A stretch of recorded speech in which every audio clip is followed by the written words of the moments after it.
Conscious Straight Talk with Katie and Lindsey. Mm-hmm. It is Friday night. We're a little bit late tonight because, as we shared with you guys this week, mornings can be a little bit rough when you're grieving. Yeah. And I think that's kind of okay, right?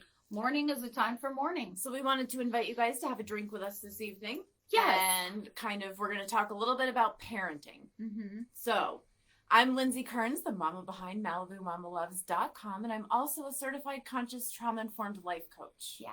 And I'm Katie Hutchinson. I'm a licensed marriage and family therapist, and I'm also a certified mediator.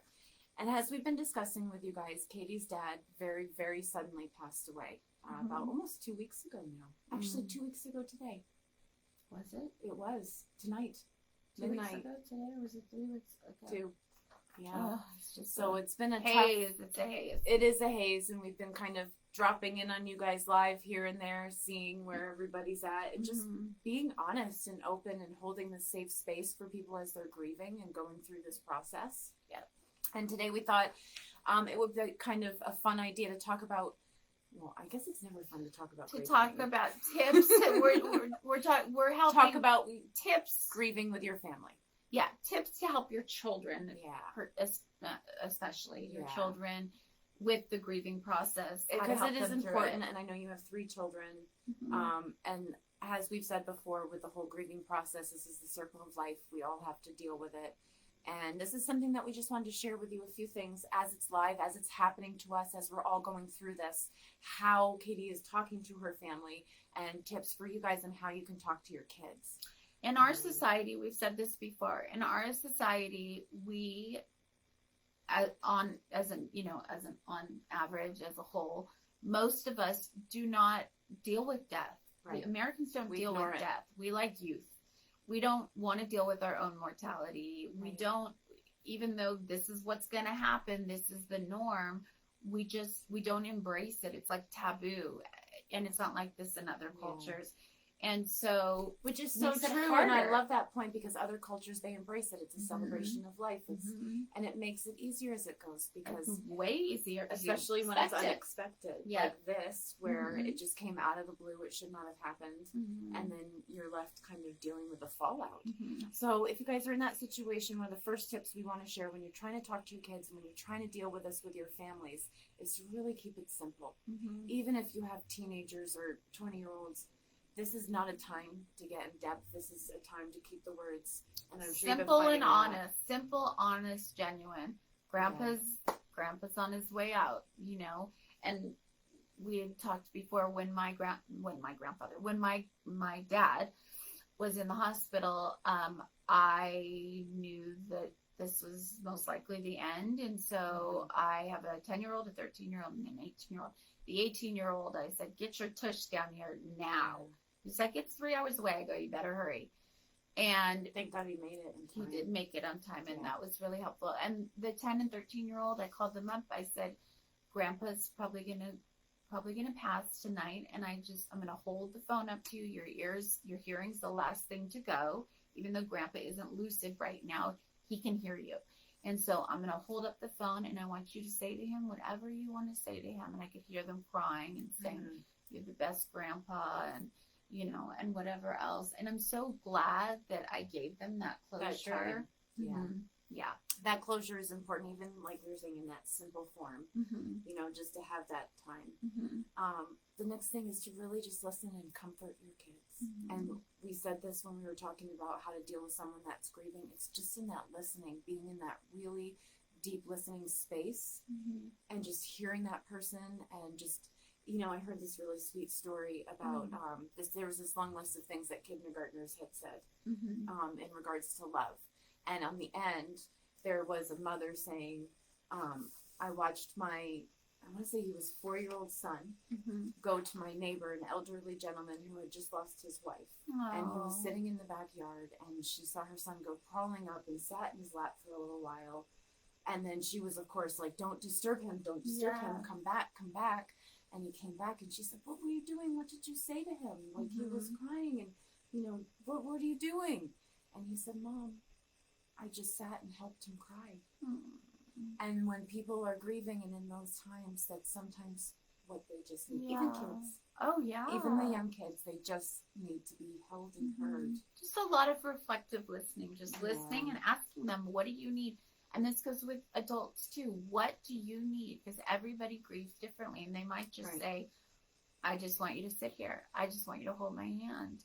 Yeah. I just want to be left alone. I just want you to text me every day, you know, and don't forget about me after the funeral. This doesn't. Yeah. This, Well, and I it's think not that's something we important were to gonna say with the discuss. kids, though, is like we've got to teach them to put their feelings into words, Mhm. you know, and Mhm. have those feelings. So Mhm.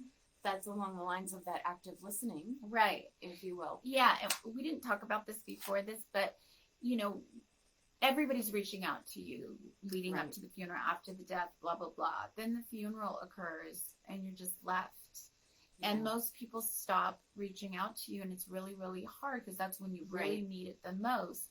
And one thing I was talking to Lindsey about is I said, Easter is, I'm terrified because It's Easter coming. is coming on Sunday. Neither of us have our kids.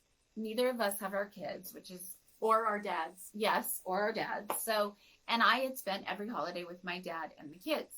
And I'm terrified because this is not what I'm used to. And so I'm sitting here going, what are we going to do? Are we going to go to dinner? We have to do something because I know that I will Yeah. not be well if I don't have Right. something. to plan. Something. Yeah. Something. Yeah. And we will. We'll figure that out. And this comes with the next tip of telling your child what to expect. Yes. You know, is when that moment happens, Mhm. I'm sure with you were discussing with them, okay, this is what's coming next. This is what we're going to have to do. And then there's a ton of plans, a mass amount of family coming in Mhm. that they suddenly have to deal with that they're probably not used to. Not used to, don't know. Yeah. So in regards to that, we did an open casket, and which there was some arguing about that, but we did an open casket, and then we decided to cremate my dad.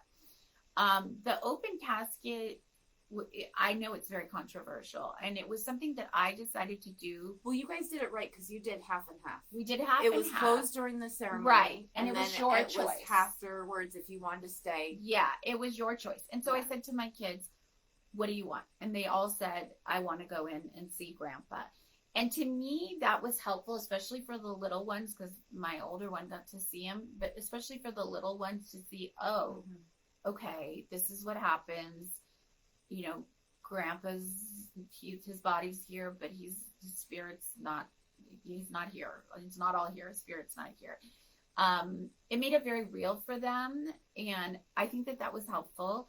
And then with the cremation, what I've said to my kids is they're now making jewelry, and they're doing all kinds of things where you can have a little piece of Grandpa with you, and you can have some of their ashes. I forget which. Oh, I know. Yes. What was the show with the medium?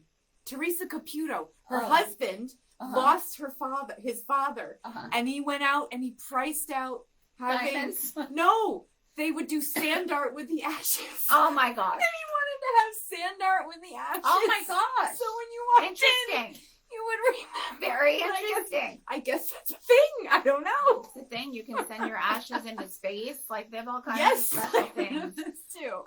So what I said to my kids is I said, do you want a piece of jewelry? Like, I'm going to have a piece of jewelry that I want to wear every day Yeah. with my dad so he can be with me every single day. And my youngest is very sensitive, and he's like, I would like a piece of jewelry. My oldest is like, oh, no, no, no. And then my daughter's like, could it be a diamond? I said, we'll talk about that. So, Well, I think that's good. We got to, guide them on their way. yes. There yes. are a lot of these nice little things you can do for memorials Mhm. for your family. And giving them when you do have when you have the funeral coming up, there's so much going on. It's like a wedding where you're just running around and having to talk to all these people and not even being able to pay that much attention to your Right. children Right. because there's all these people you haven't seen in forever. So giving them a little task, whether it be going around and just greeting everybody or saying, do you helping need to hand out Yeah, drinks, yeah. helping to seat people. exactly. Do you Very want more small little dessert? task, or Mhm. making sure things are on the table. Small things, or Exactly. putting out pictures of the loved one. Yeah. It's just important to incorporate them in that ceremony, that saying goodbye. Oh, excuse me, so that they can learn Mhm. and have that process for themselves. Yeah. you know? Yeah. So, And telling their story. It's funny because yeah. out of the 10, 13, and the 18-year-old, the only one that wanted to get up was the 10-year-old. And it was he off was the cusp. insistent. He brought the house down. It was off the cusp. He was insistent. That's and what I was the most nobody could impressed believe with. it. Okay, so Yes. I'm going to share this little behind-the-scene thing with you guys. So last week, or when all of this happened, you were telling your children, and I overheard you guys talking, and Reed, the youngest one that we've been talking about, was saying, no, we're just going to remember him on the memorial, and, you know, that's Mom, that's what I'm going to really feel. Mm-hmm. And I was a little worried at first, because he I was, was like, too. so okay with it. Yeah, it was. And then we show up at the memorial, and this kid is so full of emotion. He had not prepared it. I mean, he's 10, so you don't even think to prepare stuff. He had not prepared anything. He got up there, and literally everybody laughed, everybody cried, and everybody felt. And that was incredible to see. And that's a tribute to your guidance and how you are talking to your kids and how you are guiding them. You know what I mean? Thank you. It was a beautiful thing to see. So. It was.